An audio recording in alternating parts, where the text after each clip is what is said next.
दवा जब जहर बन जाए तो मरीजों की जान मुसीबत में पड़ सकती है। राजस्थान व मध्य प्रदेश में जानलेवा कफ सिरप के सेवन से बच्चों की मौत के मामले सचमुच झकझोरने वाले हैं। बच्चों की मौत इन घटनाओं ने फार्मा कंपनियों व दवा की गुणवत्ता पर निगरानी रखने वाली एजेंसियों पर सवाल खड़ा किया है। साफ लगता है कि लालच को सिर चढ़ाकर बैठी फार्मा कंपनियों को सिर्फ अपने मुनाफे की परवाह है, इसलिए वे निगरानी तंत्र को भी अपने जाल में फंसने से नहीं चूकती। एक के बाद एक जानलेवा बनी दवा के सेवन से होने वाले घटनाओं के बाद भी जिम्मेदारों पर सख्ती नहीं होना तो और भी चिंताजनक है।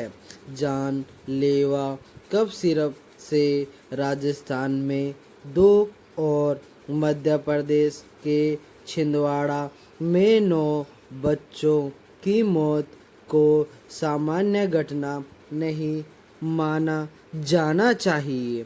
राष्ट्रीय रोग नियंत्रण केंद्र की जांच में सिरप के नमूनों में डाईएथिलीन ग्लाइकोल नामक कूलेंट पाया गया। यह किडनी फेलियर का कारण भी बनता है।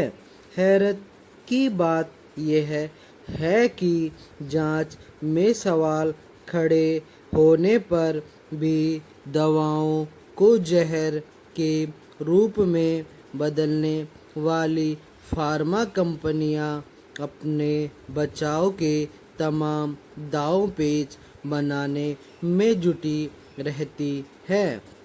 राजस्थान में तो जिस कंपनी का कफ सिरप बच्चों की मौत की वजह माना जा रहा है, वह तो पिछले 15 बरस से जेनरिक दवाओं के उत्पादन में जुटी है। दवा की गुणवत्ता को लेकर यह कंपनी 3 साल पहले भी विवाद में आई थी और 2022 में राजस्थान मेडिकल सर्विसेज कॉरपोरेशन ने इसे ब्लैक लिस्ट कर दिया था। इसे मिलीभगत का ही खेल कहा जाएगा कि ब्लैक लिस्ट कंपनी फिर से सरकारी योजनाओं में घुसपैठ करने में कामयाब हो गई। दरअसल फार्मा लॉबी के नियामक एजेंसियों पर भारी पड़ने के एक नहीं कई उदाहरण हैं।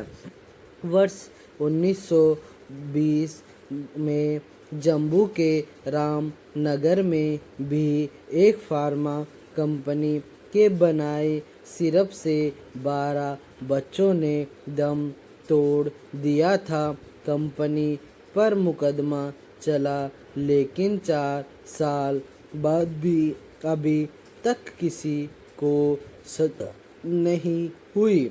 वर्ष 2022 में ही हरियाणा की एक फार्मा कंपनी के सिरप से गोंबिया में 70 व उज्बेकिस्तान में 65 बच्चों की मौत का मामला सुर्खियों में आया था। इसके चलते न केवल फार्मा कंपनी का आयात लाइसेंस रद्द हुआ, बल्कि उसे लाखों डॉलर हर्जाना भी देना पड़ा। जबकि हमारे यहाँ इस कंपनी पर कोई आपराधिक कार्रवाई नहीं हुई। चिंता इस बात की भी है कि ड्रग एंड कॉस्मेटिक एक्ट 1940 के तहत सिरप में डीआईजी जैसा तत्व वर्जित है, फिर भी दवा कंपनियां इस्तेमाल कर रही है। वही केंद्रीय औषधि मानक नियंत्रण संगठन के पास महज 100 ही इंस्पेक्टर हैं। मजबूरन केंद्र ने जांच की जिम्मेदारी राज्यों पर ही छोड़ दी है। ऐसे मामलों में हर मौत पर आपराधिक मुकदमा तो हो ही, मुआवजे का प्रावधान जरूर करने के साथ दवा निर्माण के निगरानी की व्यवस्था भी सख्त करनी होगी। विराम पैरा। अमेरिकी राष्ट्रपति के आदेश से हर H-1B वीज़ा प्रविष्टि पर $1,00,000 का भारी भरकम शुल्क अभी तक मजबूत और स्थिर दिखती रही अर्थव्यवस्था पर सीधा प्रहार है। आदेश का मकसद भले ही भारत को चोट पहुंचाना न हो, लेकिन इससे जो झटका, पीड़ा और अनेक चुनौतियां पैदा होंगी, इससे आईटी क्षेत्र जैसे बड़े उद्योगों की गाड़ी पटरी से उतर सकती है। अमेरिकी सिटीजनशिप एंड इमिग्रेशन सर्विसेज की 2019 की रिपोर्ट के अनुसार उस समय 5,83,420 H-1B वीज़ा धारक भारत में कार्यरत थे। परिवार और आश्रितों सहित यह संख्या 10 लाख से अधिक आंकी गई।